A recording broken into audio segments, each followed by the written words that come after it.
On a crisp December afternoon in 1953, the village of St. Mary Mead shimmered under a blanket of snow. The quaint cottages, adorned with holly and ivy, exuded festive cheer. At the heart of the village stood the imposing yet welcoming facade of Ashcombe Manor, home to the esteemed Colonel Reginald Ashcombe and his family. Colonel Ashcombe, a retired army officer, had invited a select group of friends and family to celebrate Christmas Eve at his ancestral home. Among the guests were his daughter, Miss Eleanor Ashcombe, a spirited woman in her 30s, her fiancé, Dr. Charles Pembroke, a local physician, Mrs. Beatrice Waverley, the Colonel's sister, and Mr. Gregory Hargrove, an enigmatic gentleman with a penchant for literature.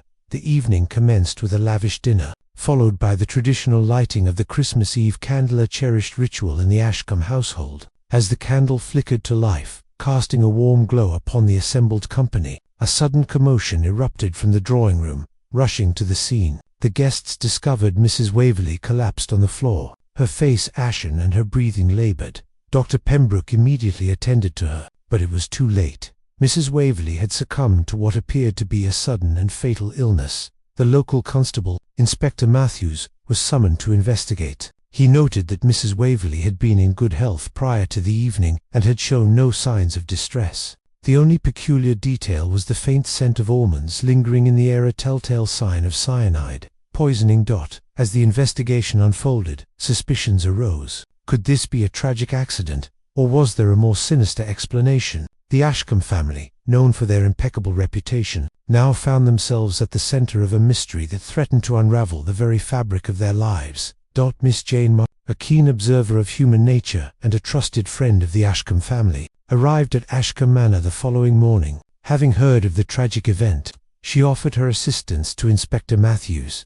The inspector, though initially hesitant, welcomed Miss Marple's involvement. Together, they began to piece together the events leading up to Mrs. Waverley's demise. The first point of inquiry was the Christmas Eve candle itself. Miss Marple examined the candle closely and noted that it had been placed in a holder that was slightly askew. Upon further inspection, she discovered a small, almost imperceptible indentation on the base of the holder.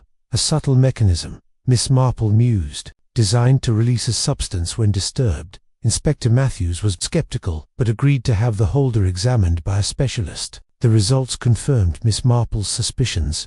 The holder contained a hidden compartment that had been used to administer the poison.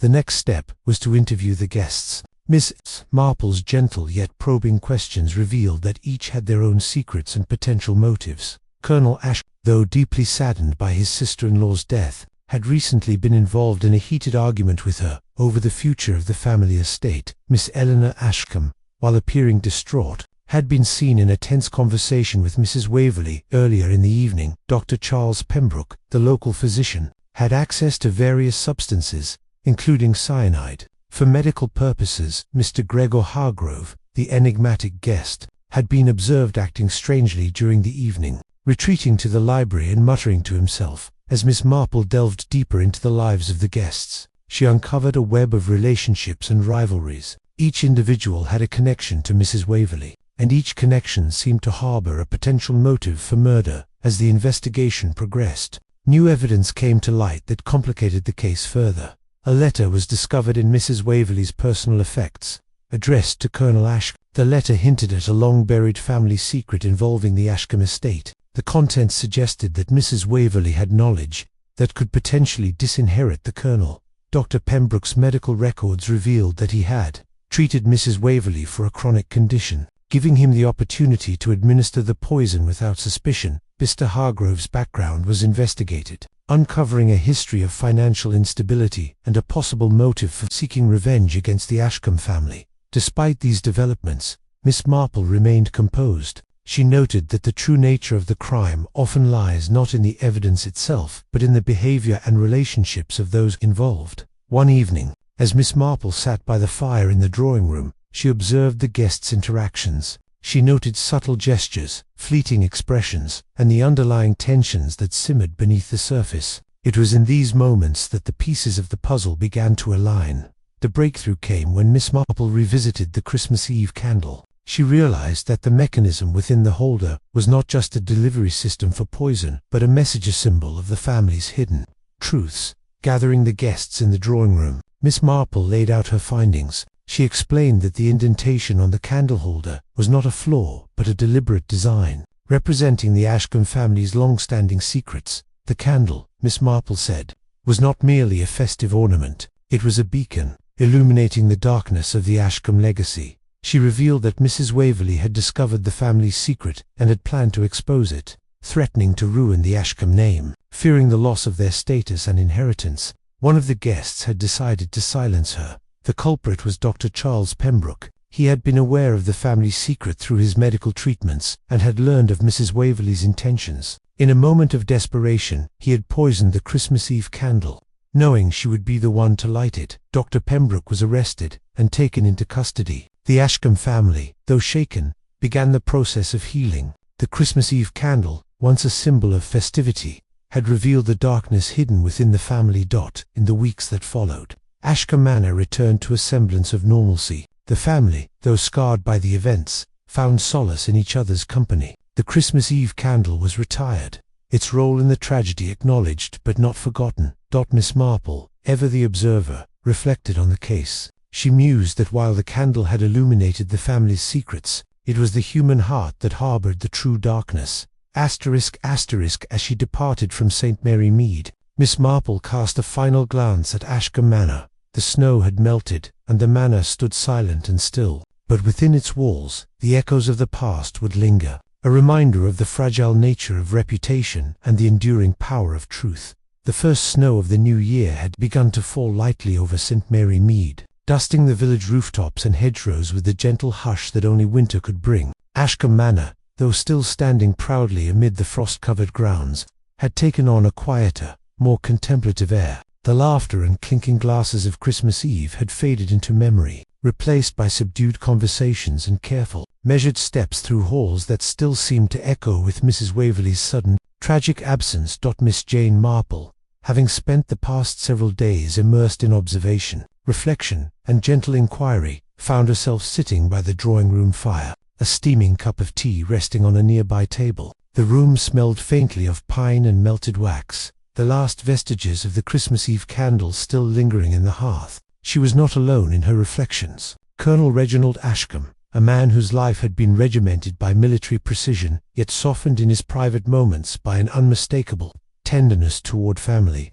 was seated opposite her, gazing into the flames with an expression of both relief and sorrow. "You see, Miss Marple," he said softly, almost hesitantly, "it is difficult to reconcile what has happened with the life we led here. Ashcombe Manor has always seemed invulnerable, and yet, in one brief moment, everything shifted."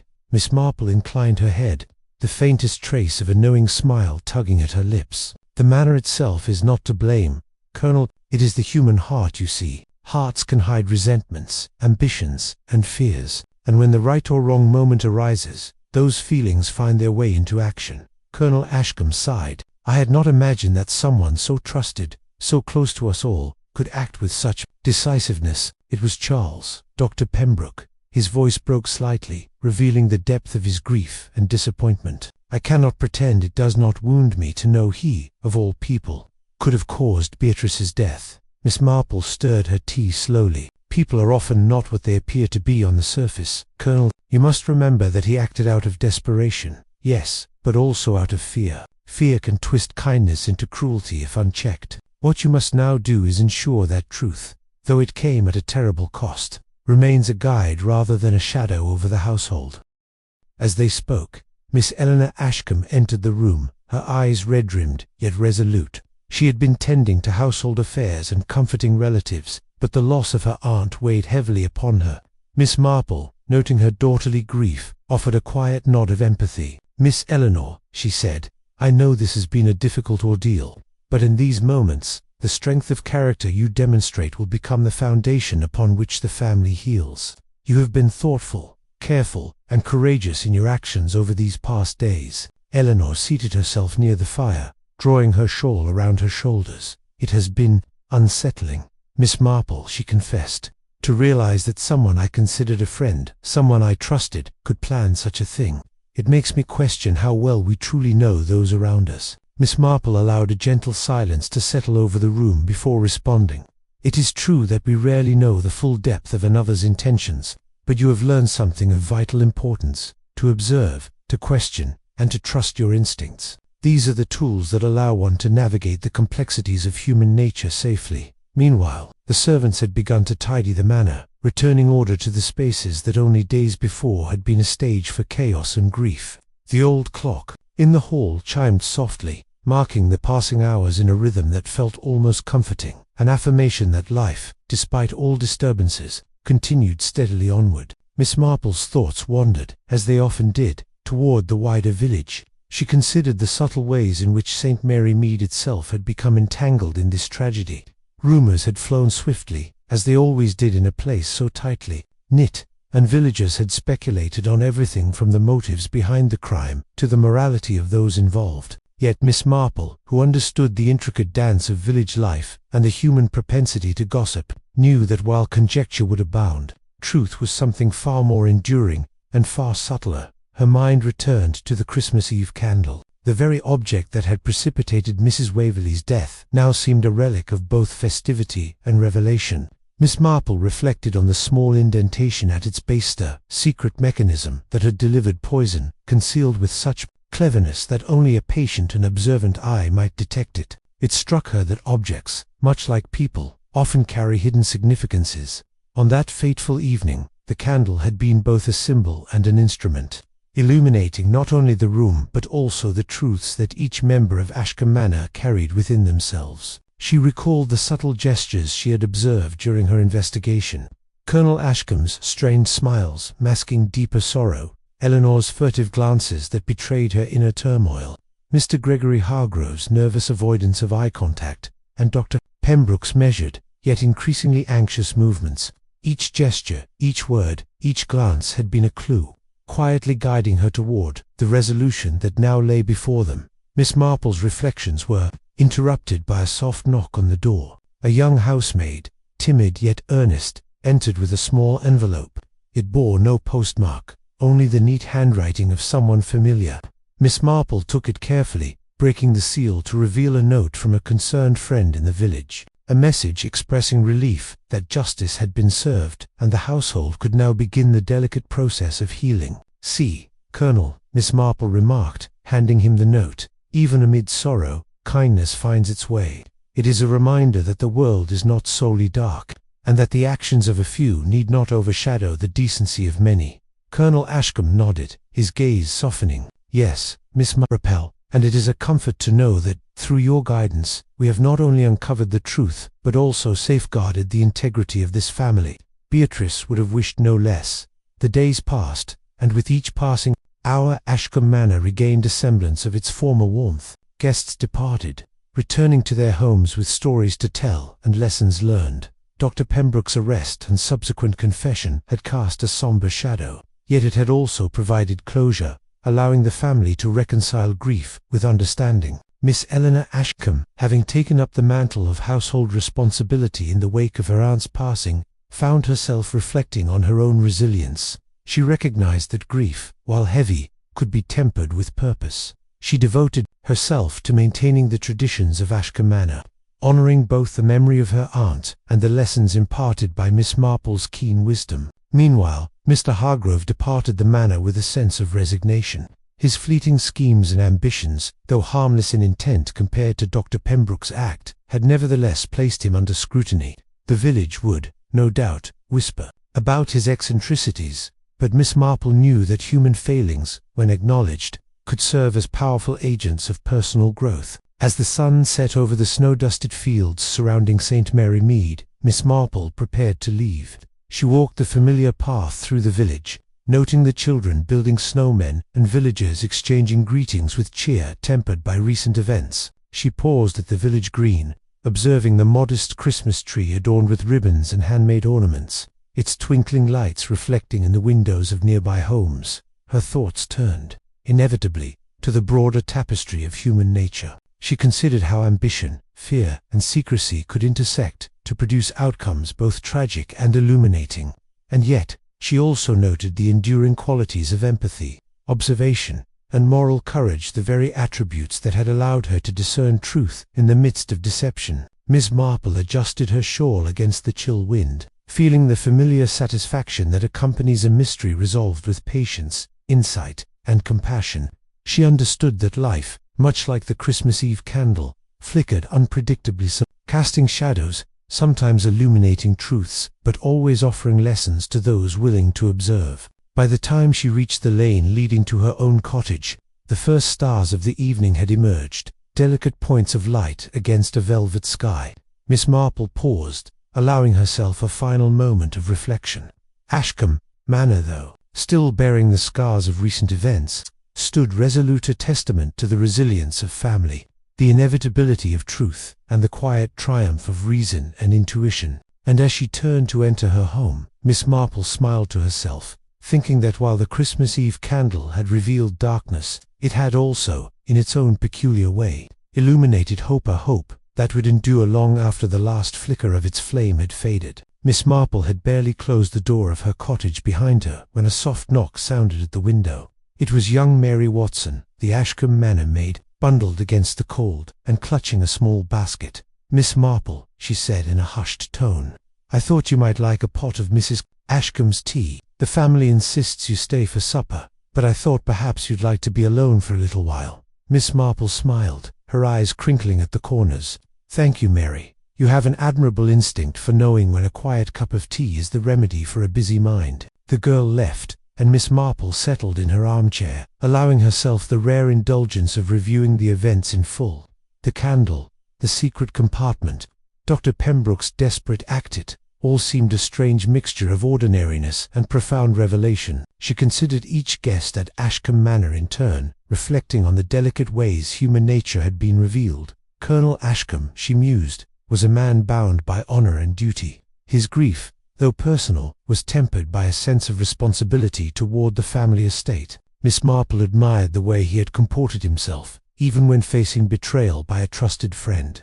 There was a certain dignity in the Colonel's acceptance of the truth, though she suspected he would carry a private wound for many years to come. Miss Eleanor Ashcombe's composure, on the other hand, offered a fascinating study in resilience. She had been challenged not only by the sudden death of her aunt, but also by the revelation that someone so close to her could act with lethal intent. Yet, despite the betrayal, Eleanor had responded with empathy, discretion, and a measured sense of justice. Miss Marple was confident that Eleanor would guide the household through the coming months with a balance of firmness and gentleness that would eventually restore confidence and peace. She thought next of Mr. Gregory Hargrove, whose enigmatic presence had at first seemed peripheral, yet whose subtle behavior had contributed threads of distraction and tension to the evening. His nervousness, his avoidance of scrutiny, and his cryptic comments had initially piqued curiosity, only to reveal that human eccentricity could sometimes masquerade as malice. Miss Marple reflected on the lessons one could glean from such individuals, that often harmless secrecy could easily be misinterpreted as something far darker. And then there was Dr. Charles Pembroke. Miss Marple's mind lingered on him longer than she had expected. While his actions had been reprehensible, they were rooted in fear and a desperate desire to preserve what he believed would be lost if Mrs. Waverley had exposed certain truths about the Ashcombe estate. Miss Marple was careful not to judge too harshly. Human motives, she knew, were seldom purely evil. They were twisted by circumstance, opportunity, and emotion. As she sat in her cottage, sipping tea and gazing out the frost-covered window, Miss Marple considered the wider implications of the incident. How many times, in villages like St. Mary Mead, had secrets festered quietly until some small spark, the equivalent of a candle's flame, set off a cascade of revelation. She had solved many such mysteries in her long life, but each remained unique in the way human character intertwined with circumstance. Meanwhile, life in Ashcombe Manor had begun its slow recovery. The servants had resumed their routines, guided now by Eleanor's steady hand.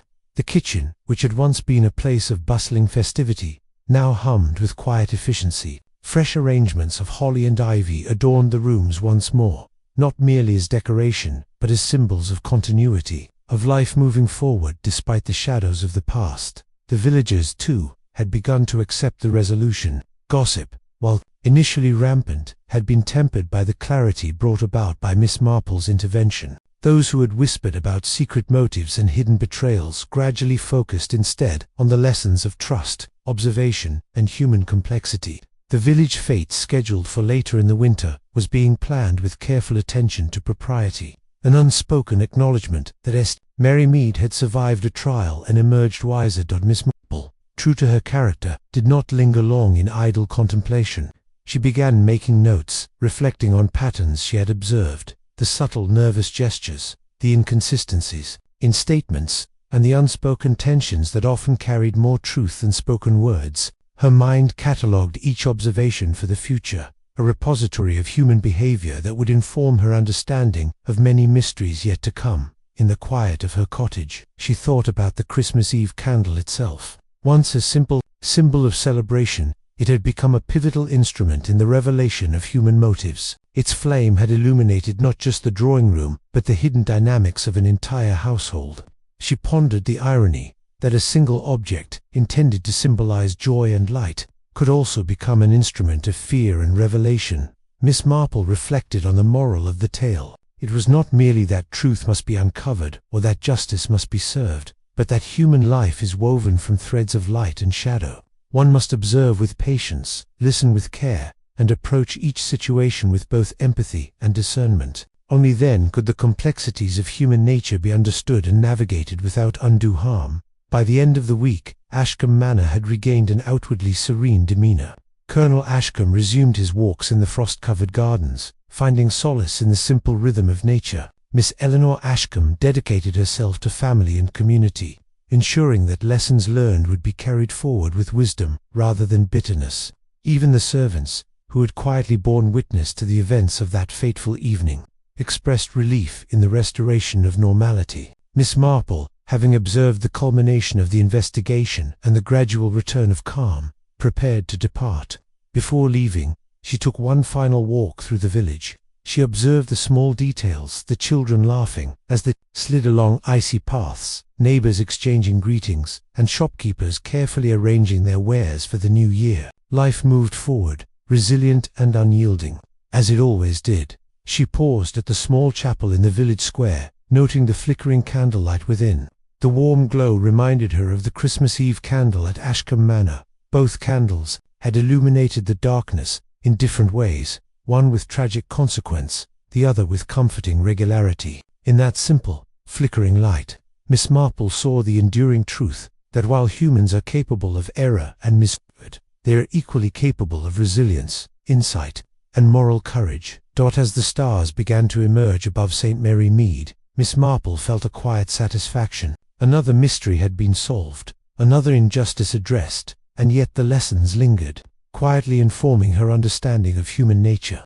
She smiled to herself, knowing that while the events of that Christmas Eve would remain a somber memory for some, the truth had been revealed, justice had been served, and the community had emerged stronger for the experience. The Christmas Eve candle, though retired from use, remained a potent symbol in her mind, a reminder that even the smallest details can illuminate the grandest truths.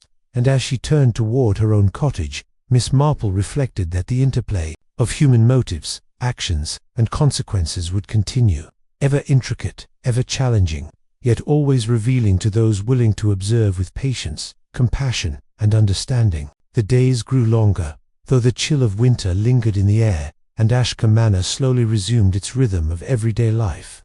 The manor's grand halls, which had once echoed with tension and fear, now carried a quieter, measured air. There was a sense of cautious optimism among the family and staff. Yet beneath the surface lingered the memory of that fateful evening. Miss Marple, as always, noted the subtleties, the tightening of a jaw, the careful selection of words, the small acts of kindness that betrayed inner turmoil. Miss Eleanor Ashcombe had assumed a new sense of responsibility. She walked the corridors with poise, attending to the household and the staff, all the while grappling with her own feelings of grief and disbelief. Her aunt's death, so sudden and so deliberate, had left a void, but Eleanor faced it with dignity. She had begun a journal, detailing the day-to-day happenings of the manor, her thoughts and observations, and the small lessons that each incident revealed. She confided occasionally in Miss Marple, who encouraged her reflections, knowing that self-awareness and honesty were as crucial as any external investigation. Colonel Ashcombe, though outwardly composed, experienced moments of private introspection. He walked the frost-lined gardens, reflecting on the fragility of trust and the consequences of secrecy. It was, he realized, not merely Dr. Pembroke's act of betrayal that troubled him, but the unsettling thought that people we hold close are often unknowable in ways we cannot foresee. Yet, he also recognized that the revelation of the truth, while painful, had prevented further harm and preserved the moral integrity of his family. The villagers of St. Mary Mead, curious and ever observant, had begun to weave the events of Christmas Eve into the fabric of local memory. Gossip had softened into measured discussion. Where once rumors had threatened reputations, now there was acknowledgement of the lessons imparted by truth and observation. Children continued their snowball games in the village square, their laughter a testament to life's resilience. Shopkeepers and neighbors, while mindful of the shadows cast by Dr. Pembroke's crime, focused on community and the restoration of normal routines. The village fete planned for later in winter became a symbol not merely of festivity, but of recovery, a collective affirmation that St. Mary Mead could endure adversity and emerge strengthened. Miss Marple herself, while deeply satisfied by the resolution, reflected upon the broader implications of the events. The Christmas Eve candle, she noted, had served as both a literal and metaphorical illuminator. It had exposed hidden intentions, revealed character flaws, and ultimately highlighted the enduring power of observation and insight. In her mind, she compared human behavior to the flicker of a candle, subtle, variable, and capable of casting both light and shadow. One must look closely, Miss Marple knew, to discern the full nature of the flame.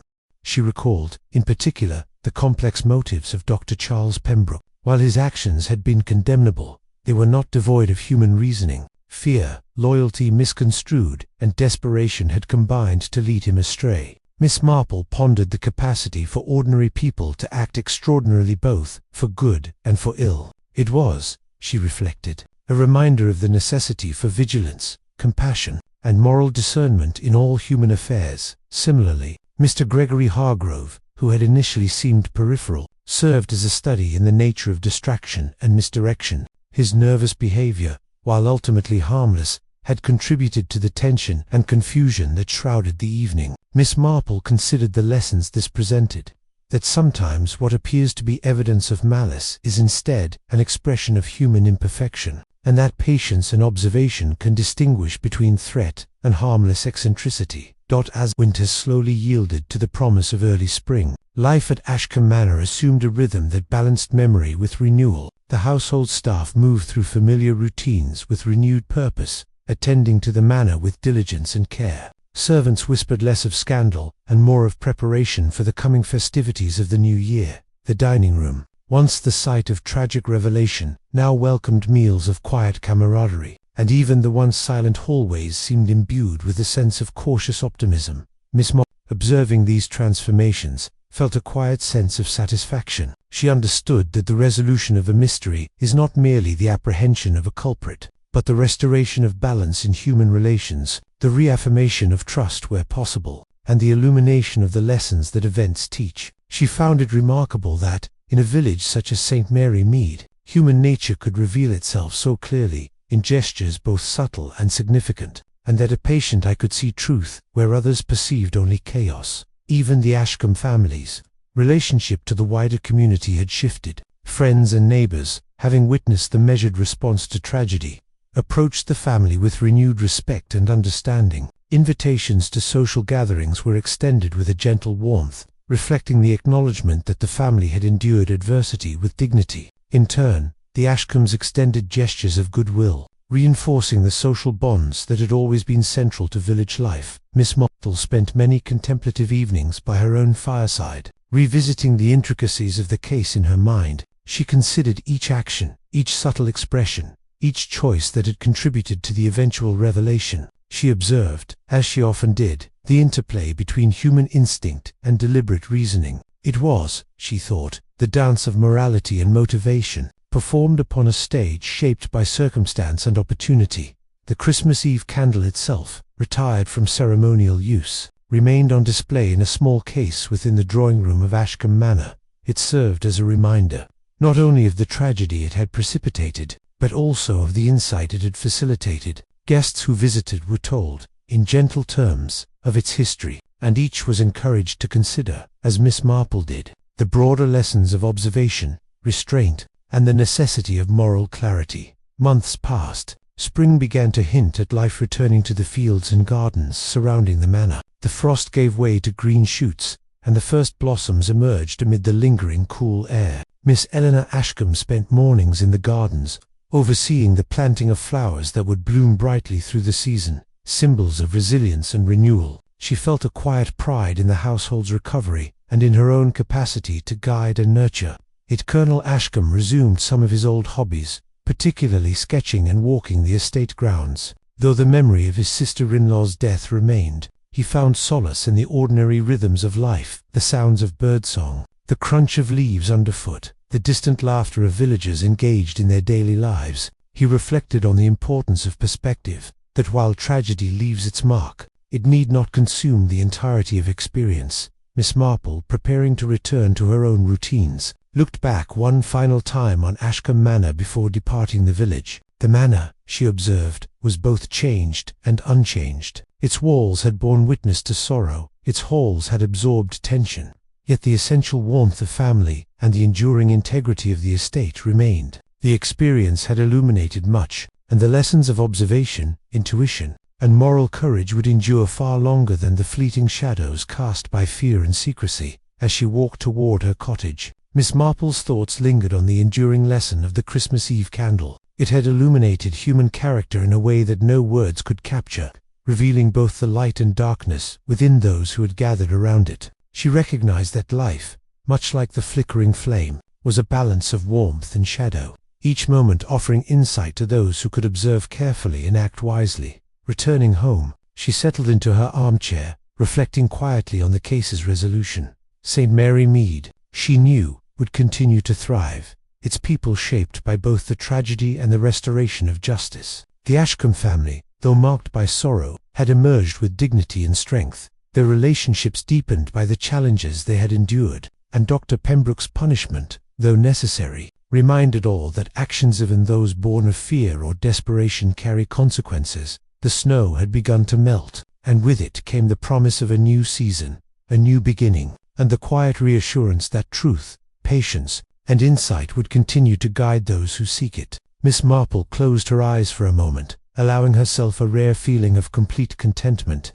The case was resolved, justice served, and the lessons of human nature, once again, illuminated for those who wished to see them. In the end, the Christmas Eve candle remained a symbol, not of tragedy alone, but of revelation, resilience, and hope. Its flame had been extinguished, yet its lessons burned brightly, a reminder that careful observation, compassion, and moral courage are the true lights that guide a community through darkness. And so, life in St. Mary Mead returned to its gentle rhythm. People laughed, children played, and the Ashcombe family, while carrying the memory of loss, embraced the future with quiet confidence. Miss Marple departed, her mind at peace, knowing that another mystery had concluded not with chaos, but with understanding, a testament to the enduring human capacity for insight, compassion, and reasoned judgment. The story of the Christmas Eve candle would live on, a tale recounted by villagers in years to come, not only as a cautionary account of human fallibility, but as an illustration of the power of truth, observation, and the quiet, persistent triumph of justice.